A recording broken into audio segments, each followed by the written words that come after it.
Kunal दर्पणकर, SP9 मराठीमध्ये आपलं पुन्हा एकदा स्वागत। तर पाहूयात आजची विशेष बातमी। कोल्हापुरात कथित बोंधूबाबा अशोक खरात यांच्या विरोधात धनगर समाजाकडून तीव्र आंदोलन छेडण्यात आले। जिल्हाधिकारी कार्यालयाबाहेर मोठ्या संख्येने जमलेल्या समाज बांधवांनी जोरदार घोषणाबाजी करत खरात यांचा निषेध नोंदवला। तर पाहूयात आजची सविस्तर बातमी। धनगर समाजाच्या वतीने जिल्हाधिकारी कार्यालयावर मोर्चा काढत बोंधूबाबा अशोक खरात यांच्या विरोधात तीव्र घोषणाबाजी करण्यात आली।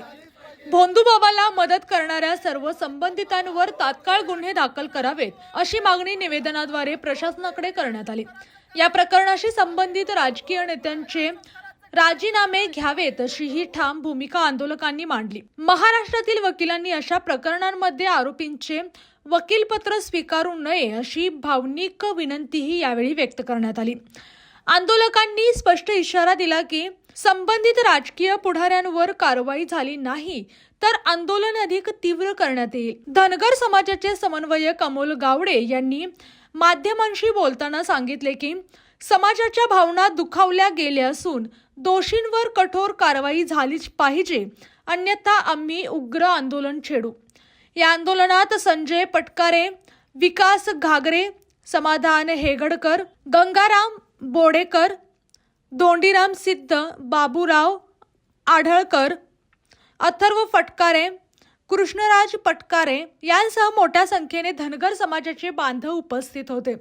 एकूणच या आंदोलनामुळे कोल्हापुरातील वातावरण काहीसे तापले असून प्रशासन आता कोणती भूमिका घेते याकडे सर्वांचे लक्ष लागले आहे। ज्या पद्धतीने एप्स्टीन फाइल मधील फोटो आणि व्हिडिओ समोर येत आहेत त्याच पद्धतीने महाराष्ट्रातील एप्स्टीन फाइल्स म्हणजे बोंधूबाबा अशोक खरात याच्या संबंधित असणारे फोटोज आणि व्हिडिओज आज महाराष्ट्राच्या जनतेसमोर प्रसारित होत आहेत।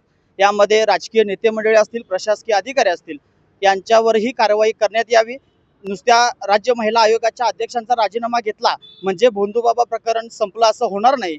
यामध्ये सर्व दोषी असणाऱ्यांच्यावरती कारवाई करावी। त्याचबरोबर आम्ही या माध्यमातून या निवेदनाच्या माध्यमातून महाराष्ट्र बार असोसिएशनला सुद्धा विनंती करत आहोत की या बोंधूबाबा अशोक खरातचं वकीलपत्र इथून पुढच्या काळामध्ये कुठल्याही वकिलांनी घेऊ नये।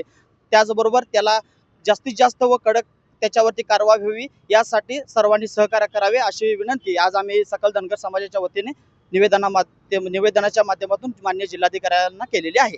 आणि अशाच बातम्यांसाठी पाहत रहा SP9 Marathi, your time your news. धन्यवाद।